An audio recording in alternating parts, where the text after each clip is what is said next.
Welcome to Command Control Power, the longest-running Apple consulting podcast. For over a decade, we've delivered weekly episodes filled with epic tech support stories, troubleshooting insights, discussions about managing clients and businesses, and interviews with industry colleagues and vendors, all tailored for our pro listeners. We also offer exclusive content through Patreon. This private podcast feed is designed specifically for IT professionals, providing valuable advice and guidance on tackling the more complex aspects of running your practice, working with clients and employees, and managing device fleets. With a modest monthly contribution, you'll gain access to a wealth of advanced Apple expertise, meaningful connections, and a community driven by a shared passion for Apple technology. Visit commandcontrolpower.com and click support to learn more. And now, on to the show. Welcome to another episode of Command Control Power. And right off the top here, I want to ask Sam about his Maui Brewing Company hat, because I know you were in the Hawaiian Islands, but were you in Maui? I forget what you told us. Living the dream. Nice. I love Hawaii, man. I've been there 3 times, actually. But, 3 times? Ashley's dad was there for work a number of years ago, so we went to visit him once, and then we went to get married. We eloped, even though we told our family we were doing it. It wasn't like a secret, but we just the 2 of us got married and did like an amazing hike, and then went back 2 years later. But I haven't been in quite a while, and I'm like itching to go someday. So I'm excited to hear, what was your experience of Maui like? We've been looking forward to it as a family for a long time. And a big note of this trip, by the way, that Hawaii was my 50th state. So I've been to all 50 states, which is freaking awesome. Amazing. Very cool accomplishment. It's fantastic. So that was a good state to end it on. But yeah, we were there for a week. So we did an island hop. We went to Maui specifically. We chose that island from some discussions with friends. Mm-hmm. And where we stayed actually was basically 2 to 3 miles from where all the fire damage occurred in Lahaina. Wow. So it was a little sad to see that there, some devastation there, and they're still rebuilding, which is very tough for the local people there.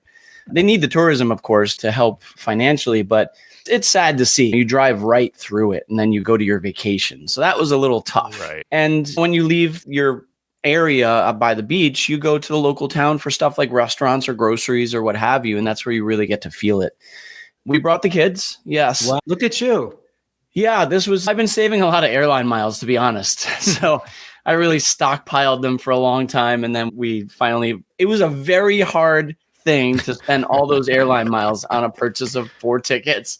But that's not even the half of it, because your kids are roughly about the same age as my kids, and they're not little kids anymore where you get the discounts on the lodging and stuff like that. So that's really, the airline is not what kills you. It's the hotel, right? And the food.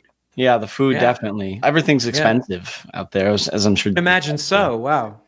Yeah. And it was interesting. We had no expectation of this. We went to the supermarket the first night and there were no eggs. Yeah. We went to 3 other supermarkets. Eggs were completely gone. And they're like, we're not getting any more till Tuesday. You can try some of the local farms. Wow.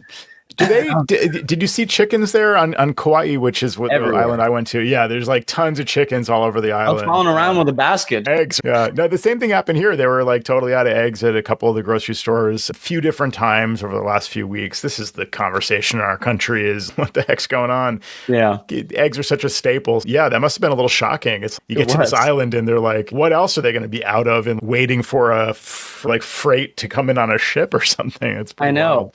I got up early the next morning and raced to the grocery store. I called them like, do you have eggs? They're like, yeah, we just got them in. I was like, I got in the car and took off. Wow. Just before anyone would clear them out. COVID, right? Like toilet paper shortages during COVID, and also eggs for a while, and flour and things. Stuff happens. Yeah. So I hate to bring the conversation back to money. I won't grill you anymore, Sam, but are you like me? I find that when I'm on vacation with the family, it takes me a few days to get into the swing of things, where if your first few days, like, you're hemorrhaging money left and right, you might as well just give them your wallet and say, take what you want and just give it back when you figure you're full there.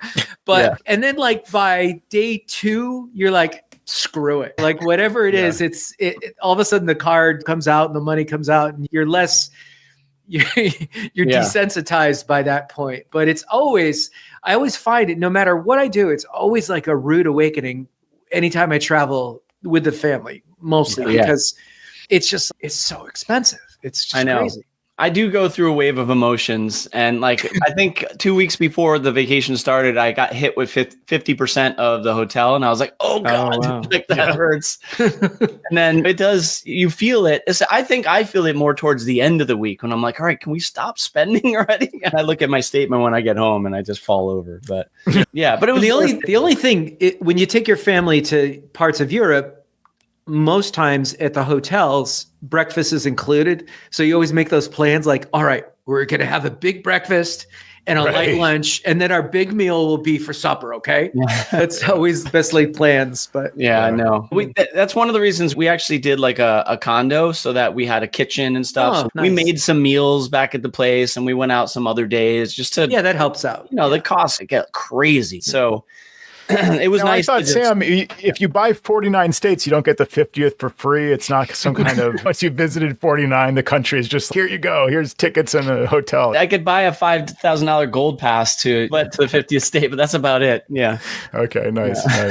Yeah. And you'll have a new target number pretty soon. You'll have 51, right? So you'll have to, you've already been to Canada. So let's not veer right away from that topic. Sorry to our northern neighbors. I was like, well, pretty soon, if you go to Canada, it won't count because it'll be part of the United States, and so will Greenland. So you can't even count those anymore.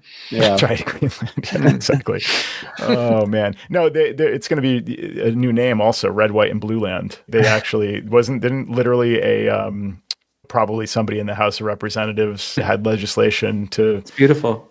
It just has such a ring to it, doesn't it? Like, Red, White, and Blue Land. And people are nuts. I'm sorry, guys. I'm sorry if you're on team burn it all down. But let's move away from politics now. It's just, I guess it's been a little while since we all chatted, so it's coming right out. But anyhow, welcome back to the continental U.S., Sam. I assume that's where you are. I know you're doing some training classes right now. Yeah, I'm back in the state of CT, so nice. I'm back home. Excellent. So I love to travel, though, just in general. As a side note, it was nice with the family, but I love checking out different places and even like places that people don't generally go to. It doesn't have to be a big resort area or anything. I love to travel like crazy. So I'm looking forward to the next trip. Have you ever seen the YouTube channel Peter Santinello is the guy's name? No. So he does what you're describing. He travels to all different places, well-known places and less well-known places. And it like talks to people, just like literally brings a camera and goes and talks to people. His videos get crazy numbers of views. He's just really down to earth and has a conversation with anybody he meets. And it's just a great way to, if you can't go there yourself, it's a great way to get the experience of what it's like to travel in that way, like you're describing, or what I remember from van life, just ending up in some random town. I didn't know this town was here. And suddenly you're chatting with somebody like, what's it like to live here? You know, how? And so you get into these conversations, you learn a lot about people. And I really think that travel should be mandated or something like, or should be encouraged in some way or incentivized for more people to travel just within the country, within this country to start with, and just to learn by talking to people that grew up in a different place than you and had different life experience. You learn how it's perfectly valid to have a different perspective on life. And you also learn that you have a lot in common with everybody, everywhere you go. And for some reason, you don't see that stuff online, like most of the time. Yeah. That's not what you find on X or Twitter or whatever it is. Yeah, that's a great reason to travel, is just to see what's out there, right? I can definitely agree with what you're saying there, because once you meet someone from a different walk of life or a small town versus a big town, you start to open your eyes as to why I think the way I do, why they think the way they do. And it becomes less of a, who is that person in that rando town that says this stuff? I'm not just talking about politics. I'm just talking in general. Yeah. And so it's really, I can't stress it enough. It's really opens your eyes so big to what's out there besides your own opinion in life. Yeah, exactly. Yep. So thanks for talking about my travel. I love it. Yeah, no, I always love to hear about Hawaii and just live vicariously through that, because it's one of those things. I remember growing up and Hawaii was in some TV show, like they would go to Hawaii and that was like a really big deal in the show. And like, just, hearing about like the seeing Brady it and Bunch finally getting Hawaii. to go there. Yeah. That's where they jumped the shark. Oh, literally, right? Yeah, the original meaning of jumping the sark. Yeah, I think no, that was from Happy. No, that's Happy Days. Oh, Happy Days. Yeah. Sorry, Happy Days. Fonzie, Fonzie I'm thinking of Full House. They went to Hawaii. Did you guys ever watch that show? It's like TGIF, one of those. You're too young, Joe. No, I know that show, Full House. Nice. Yeah. Danny Tanner. Bob Saget. Right? What's it? Bob Saget. Yeah. OG Bob Saget before we knew he had a filthy mouth. It's like a nice guy. Yeah. But yeah, they went to Hawaii and the Beach Boys performed in the episode because and John everything. Stamos played with them. Yeah. I just remember like ever since then, I think I was like, man, Hawaii is like that, like fantastical kind of place. And so, that's very cool. So you saved the best for last, I would say. Yeah. Any tech travel tips? You know what? I basically only took out my laptop once to download information from my GoPro SD card. And that was it. I did some stuff on my phone a little bit, but I turned on focus mode where I wouldn't see the badge of new emails. I actually, if you allow me to talk about the vacation one more time, that was a big piece that I wanted to, that I never do. I'm always like, let me see what's happening. Do I have to check on this? Do I have to do that? Especially if I'm in different time zones. I made it a purpose. I told the guys, I was like, listen, guys, mentally, I just need to get away like this. I just need this. So if you know how to call me if you need to, but I'm going to turn off Slack. I'm going to turn off my Apple Mail notifications from work email, and I'm just going to be gone. Nice. It was so good. It was. How about categories? Did you leave categories on? Mail. I love how Apple just changed that, and then all my clients are like, I don't know, my mail app's broken because it just does all this weird stuff now. I'm like, no, I mean, it decides what your priority is. And I didn't mean to derail it, Sam. No, it's funny. So it must have been really liberating. I couldn't even imagine doing that. I know, that's fantastic. I could never imagine before, but it's because you have a team. You have a team. That's why. I don't have but see, the team thing is a double-edged sword because before I had a quote-unquote team, I'm a one-person operation, one-man show. It was just me. The rooftop is Spain. You feel this burden on your shoulders. Like you go away, your clients, they still need, exactly. So I found myself one day on a rooftop in Spain, and you can go back and listen to 20 different times where we've talked about this. And you just were stuck. You're on call. You're just, by definition, they're calling you. But then you have a team, and wow, the burden is relieved. I can have the team handle that, and they're on call. But now I have a team. They need me. You have to do that dance and find that way. And it's also a mindset thing. It's like where you went into it, Sam, knowing, how did you know? You must have felt like you were on the verge of breakdown or something, but did you just know, like you said, mentally I need this to be like a real break? So what clicked for you, like going in where you knew you had to do that? You just bust out crying in the middle of the day? Excuse me, class. I mean, I have to step out for a second. I think I've just been ultimately super stressed about a lot of different things in life and not just work. This was just the getaway that I needed, which of course is a beautiful getaway. I did check periodically throughout the week just because I wanted to clean up messages. I didn't want to check on Friday or Saturday and see 5,000 messages because that would be ultimately too stressful. And there were a couple of times in the week when I peeked like at the end of the day and I was like, oh, I wouldn't answer this that way. So I would start to reply and then I'm like, nope, delete. I'm like, it's good. Nice. It's handled. Like, I'm not going to inject my opinion somewhat unnecessarily because I didn't like the way something was drafted. So it took a little bit from me because I'm not like that. I'm always like, I like to have a certain way of communicating with the clients. I know there are different personalities, but I want it to come across a certain way. And if I don't like it, then I'm like, I wouldn't say this like this. Maybe it's nitpicky at times, but it's the way I feel like they like us and respect us because of the way we talk to them. Right. So anyway, long story short is I was looking at that and attempting to do that a couple of times. And I stopped myself and I deleted. And I really only talked to people, I think, once on Wednesday via Slack. And then I just shut it off again. Great.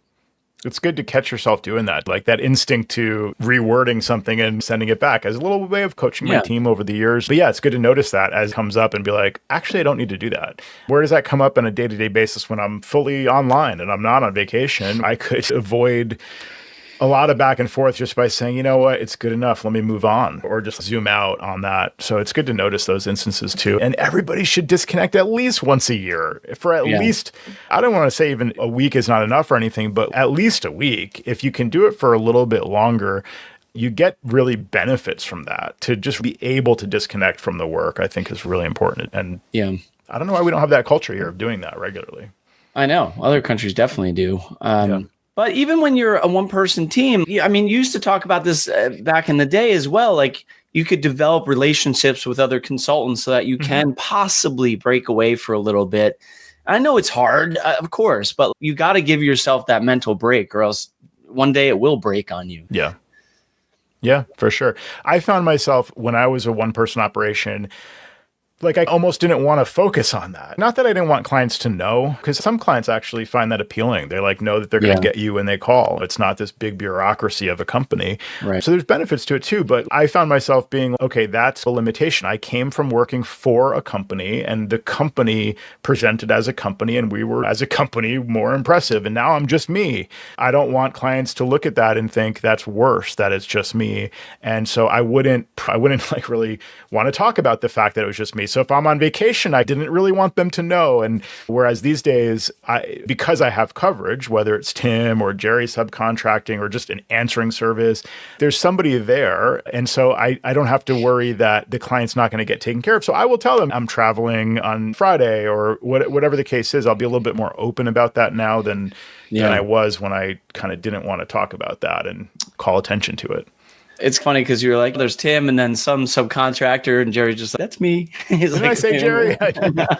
Yeah. No, he did. Yeah. One little tip here. If you do have to take time off, and this is nothing revelatory that I'm going to share, instead of saying, I'm going to be like, I got to go for a couple of days, you can't get me, just say, I'm going to be doing some professional development. I just love that. There you go. Those two words together. I'm going to have limited availability because I'm at a professional development conference, whatever you want to call it. If you're professionally developing in Hawaii, God bless you. Exactly. And that's just a great little thing to say. And the out of office, I just think you're looking for trouble. Me being a single guy here doing what I'm doing. But the other thing too is, and this isn't the topic of our show, or we didn't really have a topic today, but and I don't want to belabor the point, but it's the business that we're in. So not to give ourselves a real lofty opinion of ourselves, but we're like doctors, right? Mm-hmm. Like you have these relationships with these clients, just like you do a patient-doctor relationship. And sometimes they just want to talk to the doctor, even if it's something really stupid. My throat hurts. So sometimes you do have to take care of that from time to time. But I think that's fantastic what you did there, Sam. That's great. Thanks, man. Yeah. You spent a lot of money, but I got to get more clients now. That's my motive. Yeah. Got to get more mileage. Yes, sir. What do you got? What do you want to talk about, Jerry? I need to talk about a couple of first health things. For starters, we're in the wrong business. First, I want to tell you that I had an implant, right? So when you get old, your teeth get all wacky. And so I originally had an implant, but then that implant failed, right? It was put in 2018 or something like that, but it failed. I didn't do anything to make it fail, it just failed. So they had to take it out, and they put another one, and it ended up costing me $5,000, like roughly speaking, not less than that, but a little bit more. But one of the things that was fantastic about going to the dentist is that how in the days where they would take an impression of your mouth to get your upper and your lower, if they were going to make a tooth or do a crown or whatever, they don't do that anymore. They go in there with a scanner, and in about 60 seconds, the dentist is done, and you look at this 3D rendering, full color on the screen, and they could rotate it, and they could show you all these different angles of your upper and your lower jaw, and it's amazing. So if you need like a night guard, speaking of stress, if you grind your teeth and your dentist says to you like, oh, you should really get what they call a night guard, they just go in there and they scan. They don't have to take a mold anymore. I think it's fantastic. That is? Yeah. So also, I was at the dentist, and she was telling, somehow it came to you like night guard and stress. And she said, my husband, he snores a little bit. And what he's been doing, he's been taping his mouth shut. Because are you sure she's not taping his mouth shut? Like I got something about that, but go ahead. So there's supposedly one of my daughters told me, that's an internet thing now. I didn't even know this too. Yeah. But I went out and she showed me what the tape was. It's a 3M tape, but it's paper. It's not made out of plastic. Yeah, paper tape. Mm-hmm. Like when they put on your arm after they've drawn blood, they usually put a piece of gauze. That's typically what they use. So the last week or so, I've been taping my mouth shut. Most of the times, it does stay. It's moved a couple times, but it's cut down on my snoring. At least the facial hair too. So it's fine. It's fine. I see you're missing part of your mustache over exactly. here. It rips off. I don't have to trim it as often now. That's right. So that's so funny. This is an internet thing now? Is that what you said? That's what my daughter said. She's heard. Joe, you've heard about it? I've heard the same thing. And this stuff just goes around. I probably read about it in the news because there's some article that mentions that there's a trend and it's from TikTok or something. Probably. And it cost me nothing. For 2 rolls of tape was like $3.50 from Amazon. So can I need to say something here because this is so funny. When I was a kid, I had braces for many years. My mouth was all jacked up. I had a small palate. I had all these different things. I actually had a palate widener, which was, if you guys don't know about this, it was basically a tool that would go in your palate. And then my mom had to turn a key. I didn't know about to push the palate out. Wow. It was awful. And it was painful, by the way. And look at how beautiful your teeth are. Yeah, I still got a small palate. But anyway, so and this is, I feel like my orthodontist was like a masochist. Like he had all these weird tools so I Marquis de Sade torture tools. So I had this mouth guard that I had to wear at night that I kept spitting out all the time when I was sleeping. Right. So my mom taped my mouth shut. And I thought, like, when I got older, I told people that. They're like, she did what? Yeah. I'm like, I don't know. It was just to keep the thing in. It wasn't like, but it was a strange thing to me. And now that I find out it's a trend, I had no idea.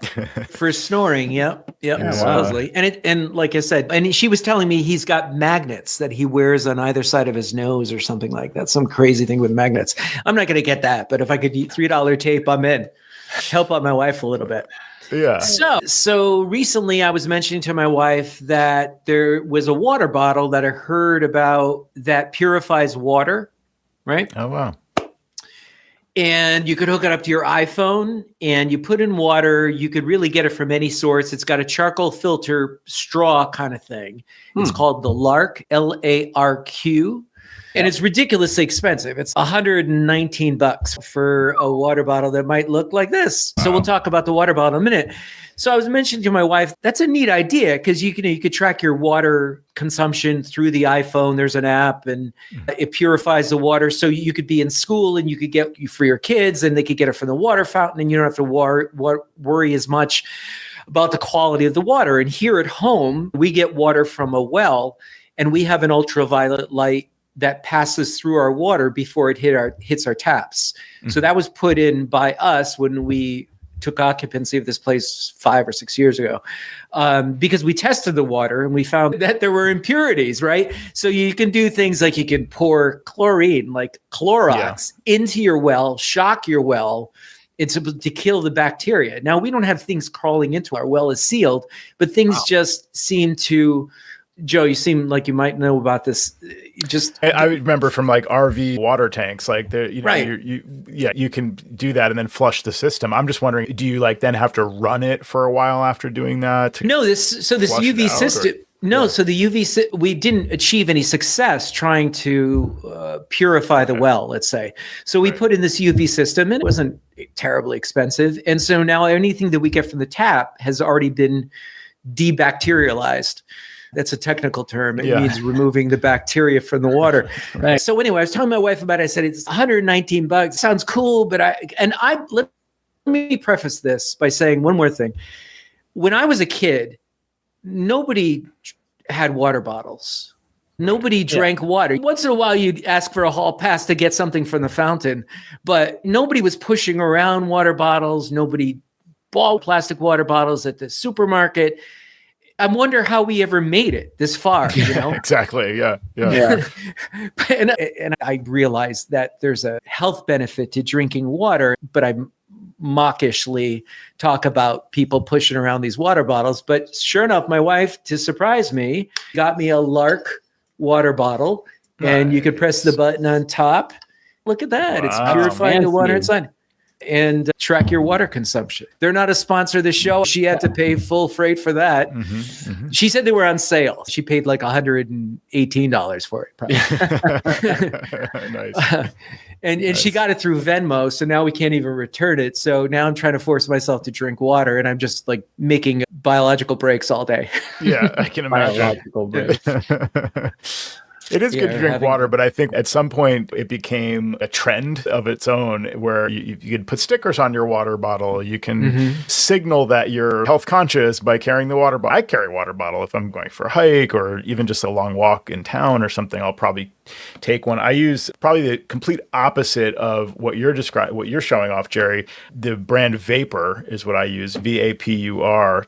Bunch of water bottles, but they're collapsible. So I love them for travel because when they're holding water, they're a full-size water bottle. When you finish drinking that water or going through TSA or whatever, you just roll it up and there's a little collapse it and then put it away or whatever. It's really lightweight and then you can fill it up again, which one of the nice benefits of this water drinking trend is you find those fountains everywhere, and they oftentimes have the little thing for a water bottle. So you don't have to hold it on an angle under the fountain. You've got it on the wall there. But you really don't know what you're drinking, and it's not unusual, not to be gross here, to find that there's traces of E. coli. And it doesn't mean that's just happens. If it comes from a well, sometimes that just leaches through the soil. With this, there's a replaceable charcoal filter, and the iPhone will monitor the health of the charcoal filter. And you only get one when you buy it. You couldn't go to a muddy stream because it's not designed for that. But you could go to questionable sources and fill up your water bottle. And, the men's room at the Port Authority in New Jersey. Oh, yikes. There you go. I still wouldn't use that water. Yeah, probably I wouldn't either.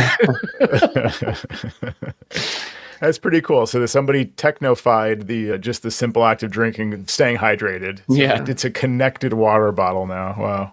And it Bluetooth or Wi-Fi or what? It charges it with a USB. So you have to, it holds a charge and then it tells you when you got to recharge your water bottle for the ultraviolet thing on top. And the rest is washable. It's just the top. You have to be careful with it. Yeah. And you could have your water bottle like just sit there for several days, and it's still drinkable water. Bacteria will not form, will not build up because it'll also purify itself. You could set it more frequently, but every 2 hours it'll run the purifier. Damn, thing's crazy. I know, it's pretty crazy. Nice. And now I feel for me my standard water bottle. I know, my little collapsible thing. And that's the thing about, I was actually thinking that when you brought it up, is that we lose water bottles too. On the one hand, you want less tech and cheaper because it's going to be lost. But on the other hand, that probably has a way of locating it, or it's going to be connected to your phone in some way. Yeah. So maybe it would actually be helpful to have location services or a little embedded AirTag or something in there. Yeah, there's our idea. We can make a little cozy for this, and with an AirTag holder. Yeah, we'll clean up. We'll make all kinds of money. You can use that tape that you used after you take it off your mouth when you wake up. You just tape it. Wow, I like that. There we go. Oh my God. $1 million idea. We got to go. Nightmares to my childhood. That tape. I know it may very well help with snoring. It sounds like it does, but I always just thought to myself, I don't know that I'd be able to sleep very well. It just seems like psychologically having my mouth taped would feel like there's some restriction on my breathing or something. And try putting a night guard in your mouth all night. That's not much. But at least either. Jerry's putting on the tape himself. Imagine being like 10 years old and your mom's like, good night. Yeah. Good night. Yeah. And have a pleasant tomorrow. Yeah. Right. Sweet dreams, son. Just extra tight. Make sure it doesn't come off this time. Oh my God. Yeah. That sounds terrible. Oh, my poor mom. I love her though. Yeah. I'm sure she did it with love, but it's just one of those things. Oh my gosh.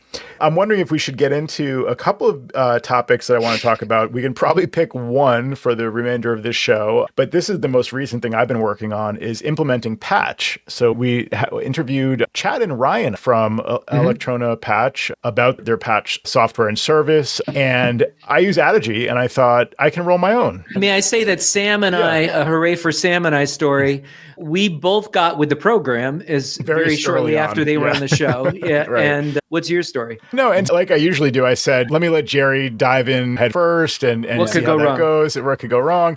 And I could probably save a little money if I roll my own. And I think I can do it. Theoretically, I know how to do that. And sure, a lot of this stuff is built in Addigy. You can update Microsoft Office. You can have it update any number of different software applications that come prepackaged by Addigy or that you are able to add yourself. And so between those different features, I had, no pun intended, a little bit of a patchwork of methods of updating things. You can use some of the public software installers that Addigy maintains to keep those up to date. You can use the built-in Microsoft Office updaters. You can deploy configuration profiles for Chrome and Firefox and have those control the auto updates that are built in. And again, I was like, I can do this myself and I'll just maintain all these little things. And it's doable, it's fine. But if you want something that is a little bit prettier, Patch has a great user interface. If you want something that's just set it and forget it and much easier to use, I'm totally on board with Patch now. So I took a few hours one day, like Friday, Saturday, I dove in a few days ago as we record and download the software, open it up, browse the really impressive almost 600 software item catalog, configure your settings right there. It's a really nice interface for actually changing some of the dialogue text if you want, or choosing which apps to update or which apps to install from scratch, that kind of thing. So you set all those different things and you just save your profile. Deployment in Addigy was really simple. So I'll just fast forward to that part of it. You've got your configuration profile now that controls what Patch is going to patch, what it's going to update, and you deploy that with Addigy. You also deploy a PPPC profile that they also include, that Patch includes, that will allow full disk access for Patch, for the Patch binary, and you deploy also the configuration profile that manages the login items so that it will suppress the little notification that Apple helpfully displays to your user base saying, hey, we added this software that runs in the background. You can, as the administrator, you can decide which of those they're going to see and which ones they don't need to see this. That's something that they're trusting us to handle. So we suppress that notification. So it's 3 configuration profiles. And I have to just have a little hooray for Joe story. This is, I think, probably the first time that I've made a smart software item that I just got everything right on the first try. Installation script, the package deployment, like all that stuff was really easy to do. Alectrona includes instructions, just like generic instructions. They also include instructions for Jamf and so on. But with Addigy, it was really simple to use Addigy's built-in smart software way of packaging software to deploy the actual Patch software. I made a flex policy to contain that smart software, those 3 configuration profiles that I mentioned, and I just let it rip. And I added my machine to that flex policy. And yeah, sure enough, things pop up. And I tested it by basically opening some software to see what's going to happen if I'm running Zoom and Zoom needs an update, or running this and that. So I set myself up with a little test case there. And yeah, I was very happy with what I saw. So the one thing I really like about Patch is it does things the way you would just want them to be done. If you're not running the app, it just gets updated. It doesn't create a lot of noise for the user. It doesn't it just does it. So that's great. If they are running the software and it needs to be quit in order to update, it will notify them. And you can control really easily if you don't want it to notify them if they are in some kind of meeting. So if they're in one of the built-in list of meeting apps like Zoom or Teams or whatever, just defer automatically. Don't notify them when they're in the middle of maybe hosting a meeting, sharing their screen, whatever. That's optional because there may be cases where you're going to want to enforce that because somebody always has those apps open or whatever the case may be. So it's optional, but I did use that feature.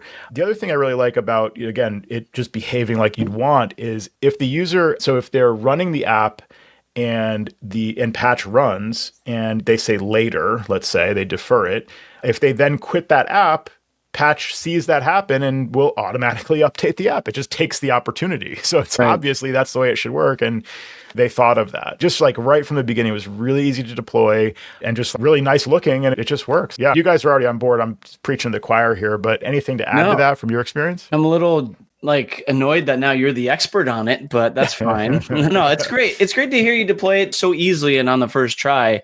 Yeah. And I'm just nodding. I logged into one of my MDMs as you were talking to see some of my patch settings, because if I could chime in on this, yes, that all the things that you just said, especially like excluding if they're in a meeting or something like that's big. Mm-hmm. One of the things that I ran into that I didn't expect was we had a client that had a very set, they said 7 days was the limit on deferrals and they had to get it done.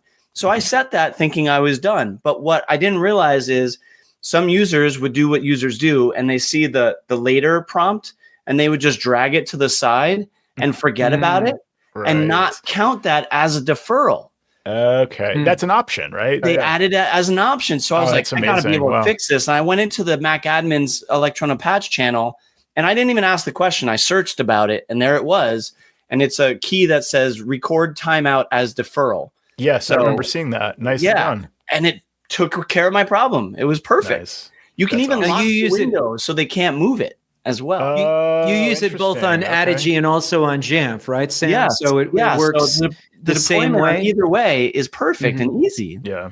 But yeah, I just wanted to chime in on that because I've been setting it and forgetting it because it's that easy. But this latest one, I went to add on to what you just said because I had to make an adjustment. That's an amazing turnaround too. It's like you had the itch to scratch and they like immediately solved that for you. It sounds like very quickly. I'm very impressed with their support so far. Do you guys remember like with Carbon Copy Cloner support, this is probably still the case, but it used to be Mike Bombick himself, like to chat, it would be like so quick, like it just impressively fast turnaround. I got that same level of support from Patch over the weekend, actually. So as I mentioned, I like started this all on Friday, had a proof of concept, tested it, cool. The next day, Saturday, I'm going and like tweaking some stuff and testing some changes.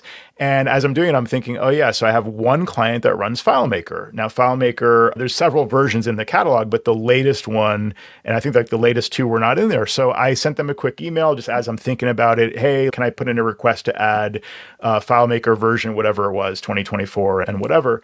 And not only did they respond on the weekend, but literally within 30 minutes of when I made the request, Ryan wrote back and said, it's in the catalog. And I'm like, no, that can't be. So I go in and I like refresh the catalog and it's like there. So I'm just so impressed with that level of service it really means a lot. It's very noticeable, especially these days. So yeah, really good experience so far. Do you want to, since you're the expert now, Joe, do you want to just talk about customizing the little pop-up message? Yeah, I would actually. That's something that really is significant for me anyway, because you could roll your own through Addigy or through Jamf, but a lot of that is silent and just keeping us top of mind with the client. People, two tips on this. Yeah. Okay. Keeping you top of mind. Okay. So one of the things that they have in the Patch app, the desktop app they use to configure all the settings is you can choose an overlay image. So you can specify a file path or a URL. URL is great. That'll work for anybody if you just have it on some website, whatever. So I'm sure this like icon, so you can overlay the icon of the app that needs updating with any custom icon. So obviously I want my company icon on there. So my clients know, hey, like you said, keeps you top of mind and they know they don't have to send me the inevitable email. Is this, they're going to know it's me. It's right there. Right. And they know I'm working for them and it's legitimate. Okay. How can I do that easily? That icon it probably exists. So I go into my little library /Addigy folder and I find the file. So it's /library/Addigy/macmanage/atom, it's spelled atom.icns. So that is like, I guess, where your custom Addigy icon that you specify in the Addigy portal gets deployed to your client so that it's there for like your custom dialog boxes in Addigy. So I just put in that path. And this is another one of those things where I'm like, this is not going to work on the first try. I'm going to have to figure out the right path or whatever, or it's just not going to work. And it just worked. I saw my own little icon there. I'm like, this is so impressive. It's really well thought out. So that was a nice little easy way to just keep your brand there.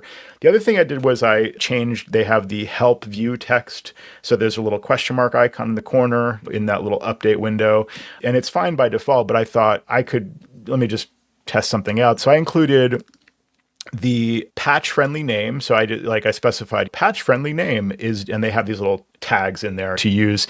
Patch friendly name is due for an update to new version, patch target version, from current version, patch installed version. This update has been deferred patch deferral count times, right? So you can just put in those little placeholders and things. And that's a way for us both to know, like the client, you've deferred this 10 times, like maybe it's about time to do it. It's a way of seeing what the version is that it's trying to update to, et cetera. So it's just like a little extra info right there. You have the info, you might as well display it is my thinking. So again, that very easily on the first try. There's also the full Monty setting, right? Where you could just tell it to update all. So anytime it recognizes that there's updates, and that's the way I've run Patch update them all. I think that's where I'm headed. Also, probably slightly behind you, in line with that, Jerry, as per usual. But so my initial testing, I just went through and I looked for the things I wanted. So any web browser really should be updated regularly. All the common apps like Microsoft Office, any meeting apps like Zoom, whatever. What else did I do? Oh, any password managers. So I'm like putting those in a different bucket of things that really should always be updated. But of course, like you said, everything should just always be updated, generally speaking. And if you specify specific ones, then you just have to be able to go back when they update the catalog and add a new app, or your clients are now using a new app. You've got to go and update your configuration profile. Right. Yeah. So it seems better just to say, update everything. And is that what you do, Sam? About instead of listing the apps? Yeah. Yeah, no, I actually list the apps. So I might want to change that up. Keep in mind, if you keep doing what you're doing, you just have to like regularly review, has Patch added an app that I now want to update, or have my clients. So the other thing is, I don't know what apps everybody's using, and them are not right there. Yeah, there's somebody might install an app and just leave it on their desktop. It's not like you can even run a command to say, show me everything in applications, or you can there's commands to say, find all the apps installed and list them regardless of where they are. You can do that stuff, but I just want to know if they randomly download some app and put it in a weird place and run it from time to time, like that should also be updated. I guess that's what it sounds like. You and I agree, Jerry, on that. In my case, we did have, or we know the list of company apps that are installed because we installed them. Sure. But that's interesting though, because then I wouldn't have, and that was my mindset. That's why I added them manually. But now I'm thinking, why not just update all? So now I might have to change. Figures the new guy comes in and makes me change. New guy. So when I thought about rolling my own, I wanted to first get a list of all the applications on my system. So I made a custom fact in Addigy.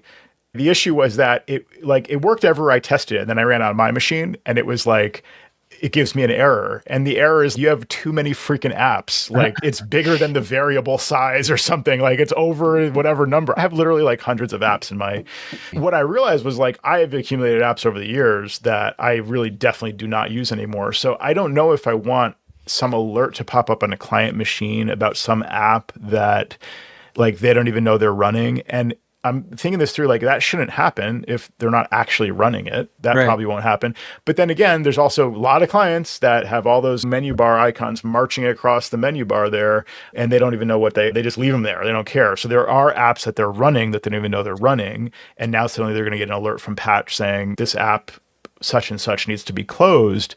But it's okay. So let them complain to me about that. That's fine. Like it still should be updated is the bottom line, I think. Yes. Right? Yeah. I was just going to mention that Alectrona Patch will be at the ACES conference. So if this sounds interesting to you and you want to explore it more before you do anything, you can talk to the folks there.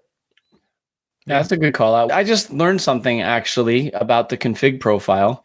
I looked at the settings for update all. I had always shied away from that because I figured it would just add all of the applications in the array. The whole catalog. No, it just has a flag. Update all. Yeah. Yeah, that was a good call too. Yeah, exactly. Yeah. Yeah, so I thought it's been really successful. So another thing I did was I wanted a list of what is Patch doing. I can look in the log, that's easy. But I wanted an at a glance thing, especially as I'm testing it to see what has it, done on my machine lately or whatever. Or if a client asks, hey, like I noticed this was updated. What did you do that? I want a quick way to reference that. Yeah. So I made a custom fact in Addigy. They have Patch has a couple of example, here's how to look at the last 300 log entries or things like that. So I take their little display the last 300 entries of the log command, and then I pipe it into a grep command that greps the output for the phrase successfully installed, and then it clips everything before that, and then it pipes it, because I don't know how to write like regular expressions really, so like I just am looking these up, so it pipes it into another grep command that then cleans up the output basically to include just the thing that got updated and the version number and then a new line basically. So I essentially just filter the patch log for just like the name of the app and the version that had been updated on lines, and that is the code for a custom fact in Addigy that outputs a list. So I essentially just have a custom fact that's just going to display a list of all the recent, like the most recent. I haven't added any clever logic filter for dates or date ranges or whatever. It just gives me a list of the recent updates of whatever. I should probably say just show me the 10 most recent updates or something like that, but it just shows whatever arbitrary number based on that initial log. So that's a useful thing to me too. And then lastly, there's a script I made, which is Ryan supplied the code from Alectrona. It's basically just the same code you use for any kind of launch daemon. So you just unload the launch daemon, reload the launch daemon, and by doing that, it runs patch. So if you ever want to just say patch stuff now, like just run now, don't wait 4 hours or whatever your time frame is, just run. So you just have a script that does that too. You could even put that like in the self-service there and just tell the user, be like, hey, you just hit this button. I know you want to do it automatically, but it's a nice area to have where they can just hit a totally. Yep. Then I'm going to have to ask for a special feature to be added that displays a dialog box from patch that says it's already all up to date, because otherwise they're going to click it and it's going to be like, I don't know. Although actually I could script that, because it could be like, do that, run patch, and then wait a certain amount of time and then scrape the log and tell them what happened or something. So there could actually be I could create that feature if I wanted to. So I like that I did self-service though. It's nice. And if you ever needed to like just bring somebody's machine up to date and you knew they weren't working on it, you could do live terminal in Addigy and go sudo patch update -all and it'll run. Yep. That's right. Can be handy sometimes, especially I've done that before where I've gone to a client site or I've remoted into their computer, and I just want to make sure that even before I start, that if I'm trying to sleuth out a problem with the Microsoft Office, let's say, that they're up to date. That helps me as a starting point to do further diagnostics if I need to. Totally. Yeah. Same. I have clients where I have a regular call like that, or regular appointment, like not even a live call, but just unattended, where I remote into 5 or 10 systems, depending on the client. And I do those updates that many of which happen automatically already, whether it's a Mac OS update or a Microsoft Office update or whatever, but there's always like some that don't. The client deferred it or whatever happened. And so, to be able to have a command to do that now, as opposed to what I was doing before, which was let me deploy the Office updates this way, but let me also check the auto updater because I don't really believe if necessarily it ran. FileMaker, that at this one client, that was a manual thing. I would go in and check for updates and do that on 6 different machines or something. This will just do it for me now. So I still have that appointment scheduled, and I just, like you said, run that command. And then now, before I have to actually go to every machine, I know that there's a certain baseline that they're all going to basically be at. So that's great. Yeah. Well, Sam, welcome to the club, Joe. Thank you. And I got a tip for you, because I'm pretty sure do you use this monitor control software? The one that runs in your menu bar as a little brightness icon type thing. Oh, I haven't used it in a while. No. Okay, so you can use the brightness keys on your like regular Apple keyboard to adjust the brightness of your non-Apple display. Yeah, right? That's right. I had forgotten about it. My advice there, and actually I just realized it's not even running, is that it needed a manual update. That's probably why it's not running. So I'm going to log this issue so that they're aware of it. That software is in their catalog, which is great. So I have 1 or 2 clients using it. They have a third-party display, and it's just a really nice thing to have. But I've been checking manually or trusting it to check for me. And every once in a while, I think to myself, I feel like that software is buggy. I should just check for updates manually. So it's been reporting to me that there is not an update. It was running like version 4.20. And it's like, you're up to date. Patch told me there's an update for it. And I'm like, that's weird. It should be auto updating. So let me check. I tried to update it. It actually didn't work because the vendor actually has an issue. And that's why it did an update for me automatically. And it didn't tell me there's an update. You actually have to go to their site, and there you'll see in the release history that there was some kind of signing issue. And so it won't. Yeah. So what an update and this happened with all about the Backblaze issue. I think, Jerry, maybe we should talk about that too. But similar thing, it sounds like there's a signing issue or whatever that prevented the software from updating itself. So I had to manually update it. But it was actually still really handy that Patch told me, because I would have had no idea. I'm believing that the software is telling me the truth, that it's up to date, but it wasn't. And Patch told me it wasn't. Just another actual benefit of Patch.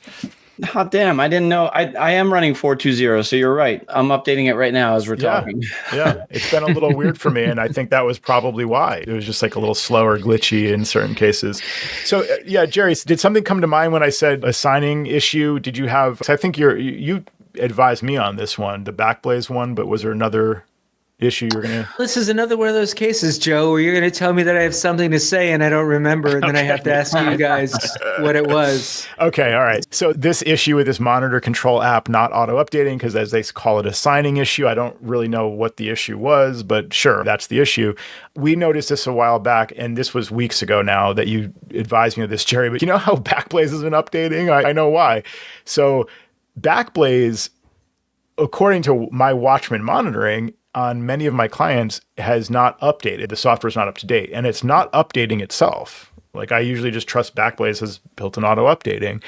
So there, you advised me of this, that there was some kind of problem with Backblaze, and you even sent me code to fix it. You sent me a script or something to fix it. I haven't even done it yet, so I need to actually do that. But yeah, I think having a third party, like having Patch in place to be able to do this thing that I'm already supposed to be doing. Like I am responsible for keeping everything up to date for my clients. I finally feel like I'm actually able to do that without a lot of burden, without always feeling like I'm behind on something. Like I'm just happy I'm now outsourcing that to them to be able to maintain that catalog and handle those updates and be able to add these features when we need them. One last thing on that is that Patch goes to the vendor to download the updates. So it's not like they're maintaining a separate catalog that can be infiltrated or something. So I like also Monkey have that or something like that. So there's no like extra delay or separate version that I hope is the real thing, but maybe not. They're going right to the vendor for that. So it just really feels like the kind of easiest way to do this thing that I have probably been. And there's overhead for them to do that. So initially you might think, oh, I could do this in Addigy and I wouldn't have to sign up for Patch because but there's maintenance there. There's work for them to keep that all working properly. So it works properly for you.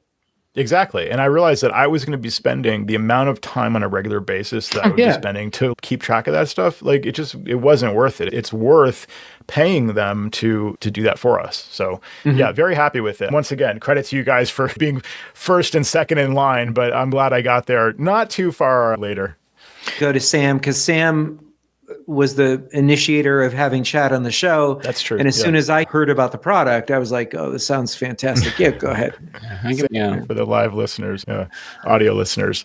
It's been fun talking about Patch. I'm sure we'll have more to share in a future show as well. Probably no news is good news, but I'll keep you posted as I implement some of these things more widely, because I'm just in testing mode right now, but I'm excited to start to deploy this out to clients and hear their feedback and add some stuff in that we can all benefit from. Yeah, and also fun hearing about your trip, Sam. Welcome back again to the continental U.S. And Jerry, fun hearing about your dental surgery.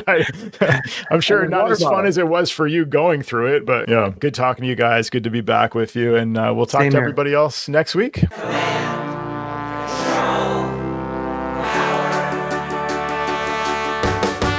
Jerry does his voices of customers of all kinds. Am I on the cloud?